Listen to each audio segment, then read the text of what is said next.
Hey there, welcome to School of Emo, the podcast where we dive into the world of emo, pop punk, and everything in between. If you've ever found yourself in your car screaming the lyrics to Taking Back Sunday, wearing way too much eyeliner in the early 2000s, adding a buckle or a chain to every outfit you've put on, you are in the right place. I'm Erin Judge, and each week I will be your fellow student, guiding you through the music, the culture, and the history that shaped an entire generation of angsty teens. I am not the teacher of this school. I am a fellow student, here to learn alongside you and from you. Together, we will cover a lot of information that doesn't really matter, but will remind us of the days of stalking MySpace channels and getting lost in chat rooms. So connect your dial-up, turn on your webcam, and let's go to School of Emo. Welcome back to School of Emo. Today, we are diving into a post-hardcore third wave emo band that is kind of at maybe the height of its career now. I don't know, we can debate that, but has really stood the test of time through the emo revival and even now into the fourth wave with a new generation of fans. And that is Pierce the Veil. They are also my next big concert in just a few weeks. And so I wanted to dive deep into them before we do a concert recap with their kind of eras style tour that has started, I believe, today at time of filming. I think it begins today. But Pierce the Veil, even though they haven't been around for that long compared to some of the bands that we've already covered with like the history of emo, the first wave, the second wave, they have truly stayed relevant. They have continued to put out new music. And again, they have gained such a massive following of even a younger generation of fans. So let's dive in. So our story actually begins in San Diego. Fun fact, I just got back from San Diego last week, which is perfectly timed for this episode and the recording of this. The year was 2006, and brothers Vic and Mike Fuentes had just watched their first band Before Today fizzle out. But rather than hang it up and end their music career, they decided to double down and they went on to create something more personal, music that blended post-hardcore progressive rock with Latin influences and poetic introspective lyrics, which we now know of today as Pierce the Veil. Vic Fuentes later said, "We just wanted to write something honest, something that reflected what we were going through in our lives, our families, our heartbreaks, and our dreams." The name Pierce the Veil was actually coined after a term that Vic heard in a college sociology class, which referred to breaking through the surface to confront deeper truths. Very emo, very on brand, very fitting. For Pierce the Veil, their debut album was A Flair for the Dramatic, which dropped in 2007 from Equal Vision Records. Vic wrote and recorded most of the album himself, with Mike on the drums. And then they filled out the lineup with two longtime friends, Tony Perry on lead guitar, and then Jamie Preciado on bass. This would be considered the classic four, and they stayed intact, which is one of the rarest feats in scene history for over a decade. We will get to when this shifted and what we know of today as the lineup. Don't worry. But for now, in our story, this is the lineup. Two brothers with two longtime friends bursting out of San Diego, California, creating music that was deep, that connected, and that was meaningful in their lives. Really at the height and kind of coming off of the biggest height in emo history in this third wave of emo, kind of going towards the fourth wave. So one of the fan favorites from this era in this first album was Currents Convulsive, which was a track that Vic once described as, quote, a song about the chaos of love and distance and how it almost drowned us. So some of the lyrics, just a few. Sober up and bury the empty cup. In a backyard of Seattle, we used to lie.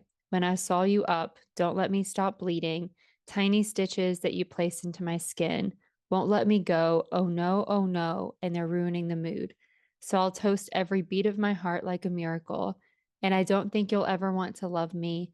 You better listen to your doctor. Doctors lie, lie, lie if the dollar is right. Oh my sweet little girl, hold your mouth and you'll be all right. A little angst. So you can definitely notice not just the introspection. And we're going to see this throughout all of their albums and lyricism moving forward. But there is this kind of undertone of angst there. So we see that punk influence really shine through their lyrics, also the way that they perform. I would say they're kind of more emo pop punk. I don't know how you would define them. I don't think that they fit into like the perfect emo bubble, but they do fit into this kind of blend of emo pop punk that really kind of pushed forward in the late 2000s to 2010. But they definitely have a punk influence no matter how you want to characterize them. So by 2010, they leveled up with Selfish Machines, their second album, which many fans argue is their magnum opus, their best album that they ever released. It debuted at #1 at Billboard's Hot Seekers chart with tracks like Paraphernalia and Bulletproof Love, which became anthems for the Warped Tour generation, truly for the 2010s emo scene, pop punk scene. Paraphernalia, which was a made up word, Vic explained it's the feeling of being surrounded by reminders of someone you lost but can't forget. And one kind of fun fan theory is that fans actually speculated that Paraphernalia was about Vic's breakup with a girl who cheated on him while he was on tour. Her name was Kara. And so while Vic has never really named names and it hasn't been just explicit, he has confirmed that it was inspired by someone who left him when things got hard. So this is a quote, and I don't know how accurate this actually is because some sources say that he hasn't said anyone's name and that wasn't explicit. However, I did find this quote online, so we'll see if it's actually true. So the quote is, the song is about a girl called Kara that vocalist Vic Fuentes used to date. Some of her possessions remained at his house after they broke up, which made Fuentes think about her when he saw them. The title is a combination of her name and the word paraphernalia.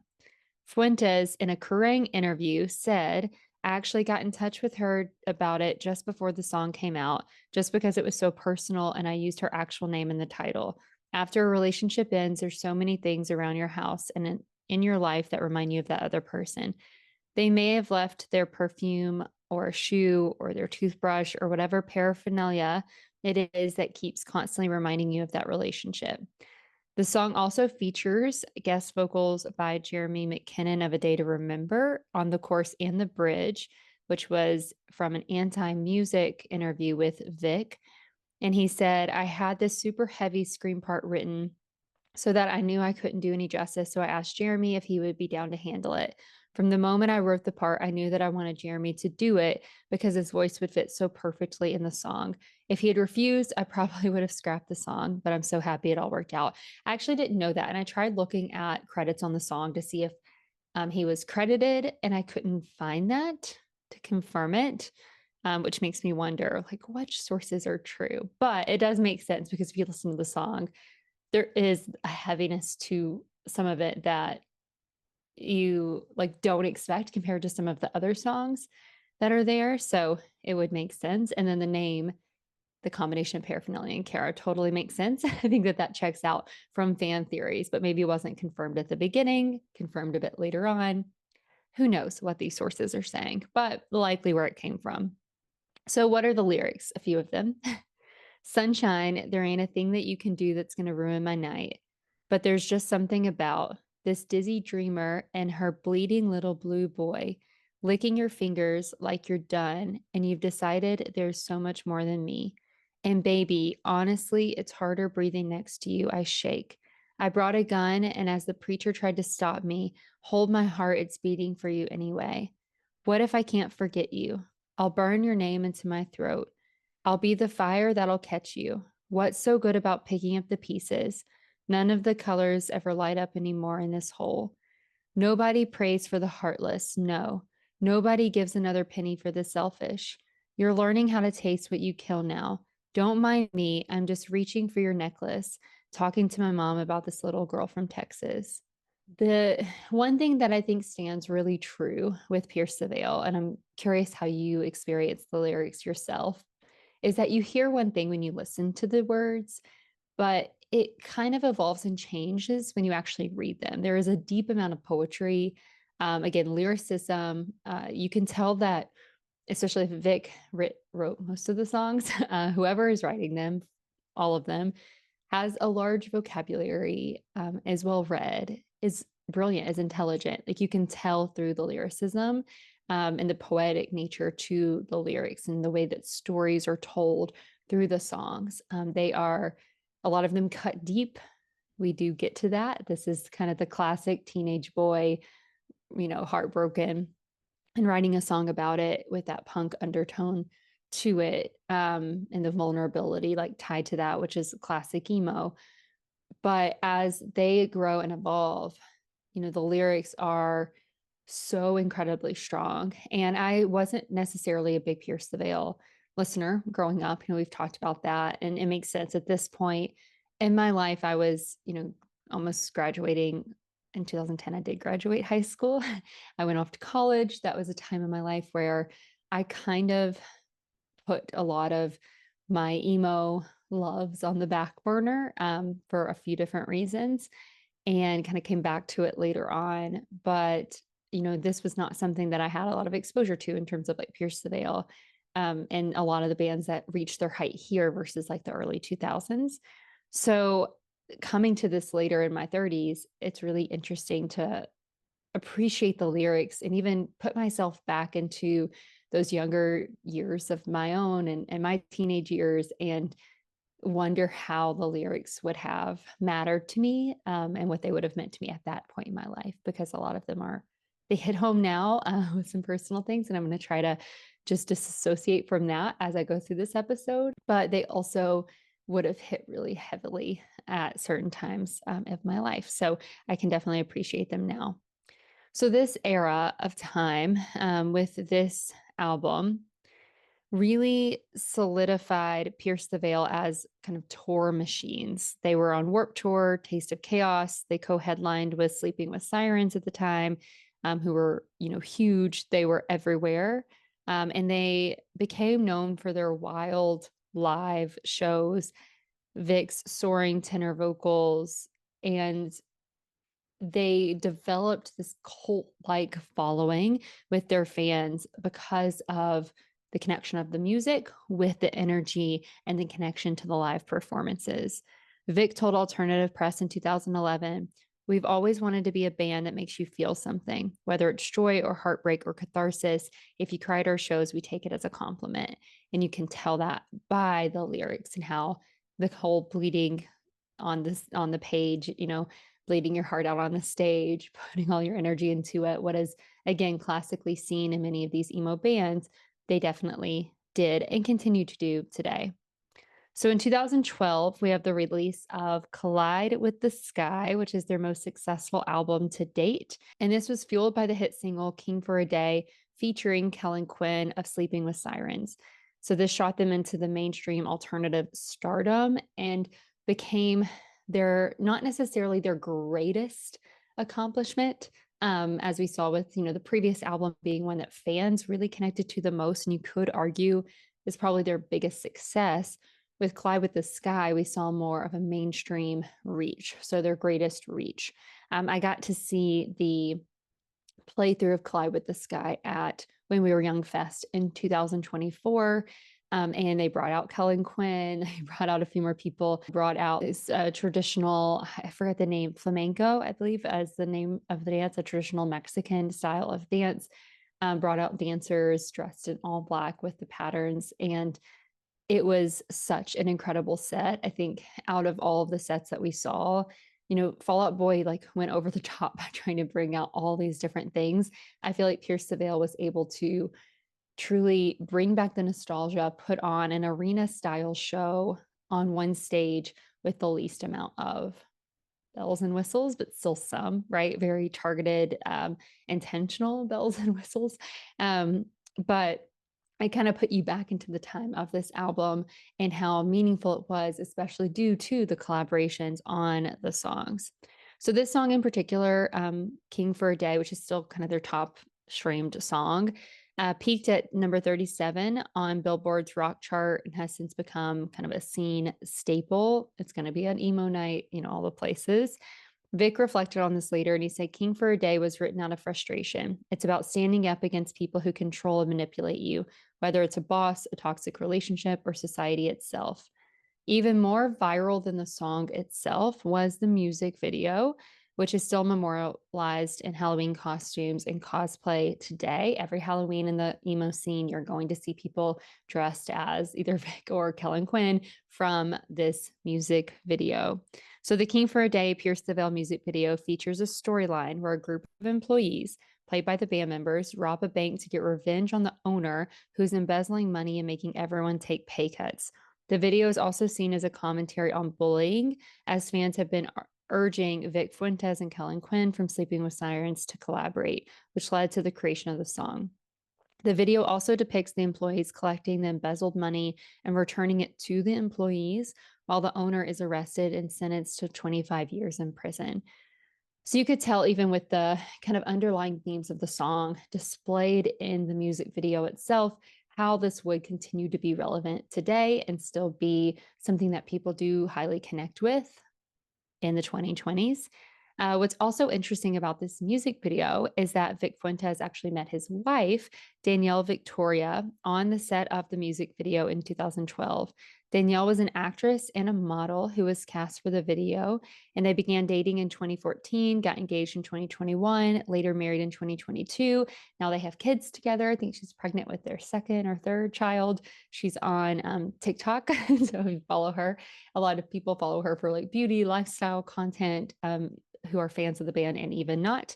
But she has kind of become a staple in this scene and culture as well, which made this such a big deal. I think it's every girl's dream, right? Of at that time when we're young and have these crushes on these band members that maybe they'll notice us at a show or whatever it may be. And for her, like she was cast in the music video, they fell in love and now they have this happy, wonderful, beautiful family, which is really amazing. So, looking at the lyrics of King for a Day, we have Dare me to jump off this Jersey bridge. I'll bet you've never had a Friday night like this. Keep it up, let's raise our hands. I take a look up at the sky and I see red. Red for the cancer, red for the wealthy, red for the drink that's mixed with suicide. Everything red. Please, won't you push me for the last time? Let's scream until there's nothing left. So sick of playing, I don't want this anymore. The thought of you is no fucking fun. You want a martyr? I'll be one. Because enough's enough, we're done. You told me think about it. Well, I did. Now I don't want to feel a thing anymore. I'm tired of begging for the things that I want. I'm oversleeping like a dog on the floor. The thing I think I love will surely bring me pain, intoxication, paranoia, and a lot of fame. 3 cheers for throwing up, pubescent drama queen. You make me sick, I make it worse by drinking late. Scream until there's nothing left. So sick of playing, I don't want to anymore. The thought of you is no fucking fun. You want a martyr? I'll be one, because enough's enough, we're done. You told me to think about it, well, I did. Now I don't want to feel a thing anymore. I'm tired of begging for the things that I want. I'm oversleeping like a dog on the floor. Imagine living like a king someday, a single night without a ghost in the walls. And if the bass shakes the earth underground, we'll start a new revolution now. Hail Mary, forgive me. Blood for blood, hearts beating. Come at me, now this is war. Now terror begins inside a bloodless vein. I was just a product of the street youth rage, born in this world without a voice or say, caught in the spokes with an abandoned brain. I know you well, but this ain't a game. Blow the smoke in diamond shape. Dying is a gift, so close your eyes and rest in peace. You told me to think about it, well, I did. Now I don't want to feel a thing anymore. I'm tired of begging for the things that I want. I'm oversleeping like a dog on the floor. Imagine living like a king someday, a single night without a ghost on the walls. We are the shadows screaming, take us now. We'd rather die than live to rest on the ground. Punk, angst, all there. By 2016, after 4 years of heavy touring, Pierce the Veil released Misadventures. It debuted at number 4 on the Billboard 200 and showed a more polished experimental sound. So this is where we got circles, floral and fading, and the themes were more about loss, perseverance, and self-reflection. Circles was actually notably written in response to the tragic Bataclan attacks in Paris and is about protecting loved ones during chaos. If you're not familiar with the Bataclan attacks, a series of coordinated Islamic terrorist attacks took place on Friday, November 13th in 2015 in Paris, France, in the city's northern suburb, Saint Denis. So looking at the lyrics of Circles, listen, do you hear my heartbeat thump over the monitors? You pretend to close your eyes, don't breathe in. Pieces of candy and leaks of light. Paint the floor around me, then without hesitating. You took my hand and then we both started running. Both started running. There's no place to go. Another bullet and we both started running. Both started running too. Save yourself. Don't ever look back. Nowhere to go, so we both spin around in circles. Creeping through these labyrinths, I find another dead end to the weekend. But is this real life? Paper hearts turned ash begin to fly, screaming while the exit signs read, Heaven's waiting. You took my hand and then we both started running. Both started running. There's no place to go. Another bullet and we both started running. Both started running too. Save yourself. Don't ever look back. Nowhere to go. And so we both spin around in circles. And I said, hey, what's on your mind? I think about my life without you and I start to cry. And I said, hey, it's all right. We'll make it. I love you and I'll never leave your side. You took my hand and then we both started running. Both started running. There's no place to go. Another bullet and we both started running. Both started running too. Save yourself. Don't ever look back. Nowhere to go. And so we both spin around in circles. Oh, let's go. I can't help but think about the Severance finale. And I'll just leave that as it is. If you want to talk about it, come into the captions. Let's talk about it. But that just came to my mind, bringing this into 2025 and staying relevant. So after this album was released, things grew quiet for Pierce the Veil. In 2017, the drummer, founding member brother, Mike Fuentes, faced allegations of sexual misconduct dating back to the early years of the band. He stepped away indefinitely and the band entered a hiatus.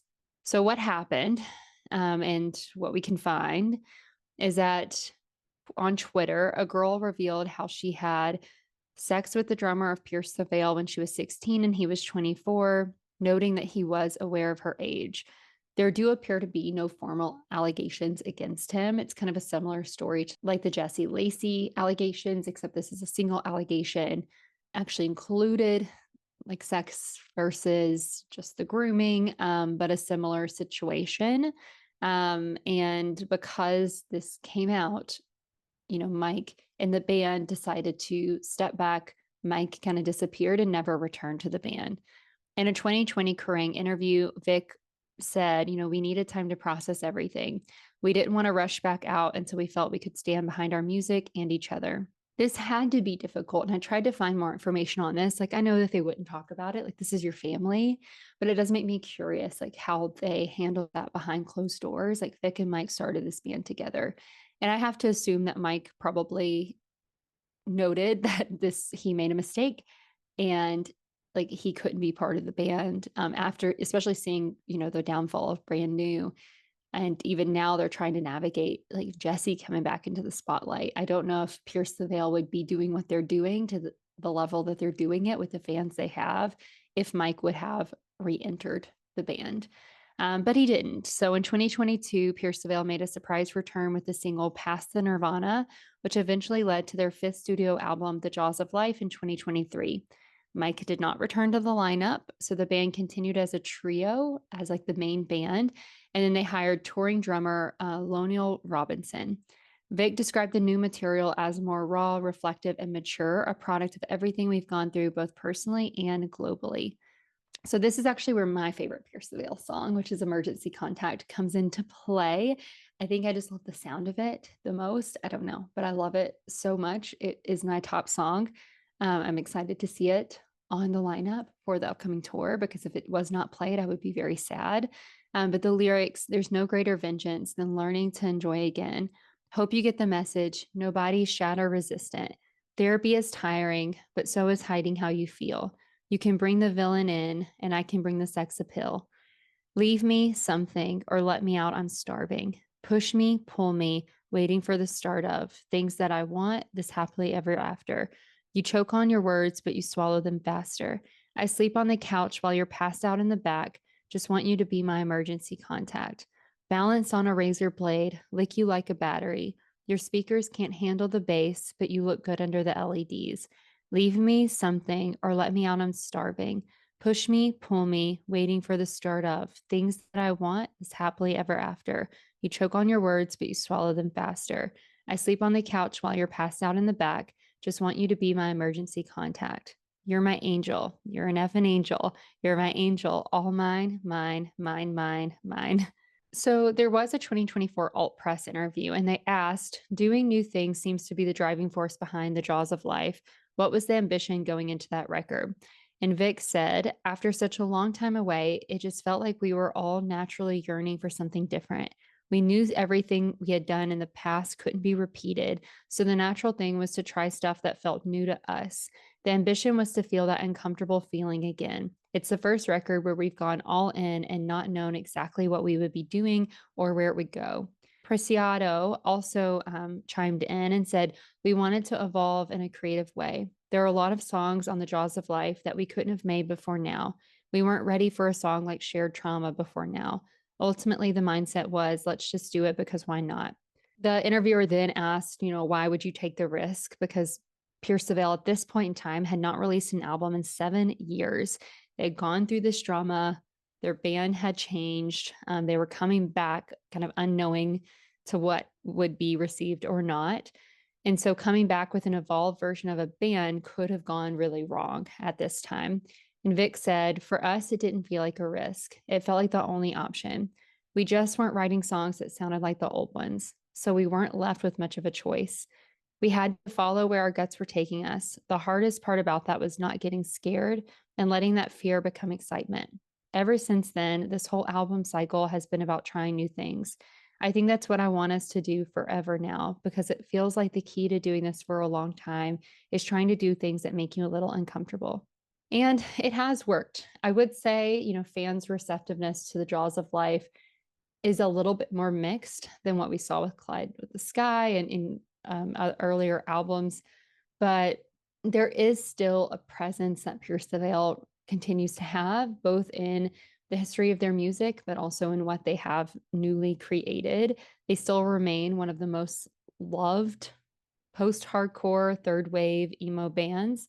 Their fans, which are dubbed the Colliders, have stood by them for nearly 2 decades, and I'm pretty sure that their arena tour is sold out. Every show may not be, but was very competitive to get a ticket within the pre-sale time.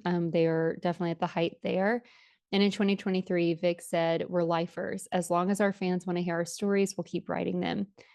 And it does seem like Pierce the Veil is bigger than ever. They toured with Blink 182 in 2024. They also now are doing that full Eras Styles tour in 2025. And when they wrapped up the Blink 182 tour, that was the first time I ever saw them live, actually, like last summer with Blink 182. And I listened to their music leading up to it. I was like, these are familiar songs, but seeing them live made me completely fall in love with them, and I could not stop listening to them, which made me so excited for a few months later to see them again at When We Were Young, and now to be able to see their tour. Like, I'm pumped because I've seen them once, now I've seen them twice, knowing even more of their music, screaming every lyric, and I'm prepared to do the same, even from an upper deck terrible seat that I was able to get through the Ticketmaster war. But as they were reflecting on the wrap up of Blink 182, Tony Perry in the band said, I'm not sure any of us ever thought we'd be part of a tour like this. For the longest time, it didn't seem like we fit in with a band like Blink 182. I don't think we believed we'd ever make the cut. So to actually be doing this, it feels like a dream come true. Preciado said, we thought it was a bit at first. We thought somebody was playing a cruel joke on us. It's been a challenging experience because we haven't done a support tour like this in a really long time, but it's been a fun, exciting challenge trying to win these crowds over. I can't say nice enough things about the band, their crew, or their fans. It feels like we're at the bottom of this new mountain that we get to climb. And that's incredibly cool. When you've been in a band as long as we have, you don't get to do that a lot. So it's really exciting to be doing these things. And Vic said, it's like trying to impress your new girlfriend's parents. You have to put your best foot forward, and you're trying to be the coolest dude they've ever met because you want them to like and accept you. They're just girls. They're just like us, right? So at the time of preparing for this, like a week ago, they released a new single. So a new single came out, Kiss Me Now. It has a bit of a different sound than most of Jaws of Life, but still has that more kind of mature, progressive rock feel to it. Feels a little bit less punk, which again, we kind of saw through Jaws of Life and led to a lot of excitement. I was very hopeful last week that this meant new album, and I should have known by the image for the song, but they did announce that there's a deluxe version of Jaws of Life. So it's expanded to include this song and I think a couple more, but not necessarily a brand new album. Maybe that will come next year or the next. Who knows after this tour what's going to come. But the lyrics of Kiss me now or never, because moments fade away and nothing lasts forever. It's not too late. It's not too late. We belong together because life is full of pain. We're upside down umbrellas catching all the rain. And you take away the misery of crushing doubt. Whoa. We'll be young forever, but I don't want to watch time pass by to see. And if we're falling through the trees, I'll pick the thorns out you couldn't reach. Along the way, it's not too late. And you take away the misery of crushing doubt, my doubt, my doubt, my doubt. It's a bit of a love song, this tragic romance of life. So that is it for today's episode. I will report back whenever I actually see the show. I'm very excited. Shirt is ready. I got this for my birthday, and I am pumped. I'm pumped to see them live and to experience all of these songs, not just the Clyde with the Sky and being able to sing all the lyrics, but the new song, all the other songs. They're touring with Sleeping with Sirens, so we're going to get Kellen Quinn for King for a Day. Will it be the start? Will it be the end? I don't know, but I will come back and share as best as I can. Try to snap a few pictures if I can, but again, my seats really suck. So I wish I had the power to be able to like get a press pass or something, but I'm not that big of a deal yet. But maybe we'll get there together. Who knows? We'll start with what we've got. If you're going, if you'll be in Nashville, then we will be dancing alongside each other in the stadium, even if we're rows apart. So I can't wait. And next week, we're going to talk about my next show. So we have Pierce the Veil on a Wednesday, and then the Saturday after is Jack's Mannequin. So our next episode, we are going to go into all things Andrew McMahon, Something Corporate, Jack's Mannequin, and their role in the emo scene and emo culture over time. I cannot wait for that as well. So join me back on the next episode. And if you want to be on a future episode, if you want to connect with us more outside of the episode, check out the show notes.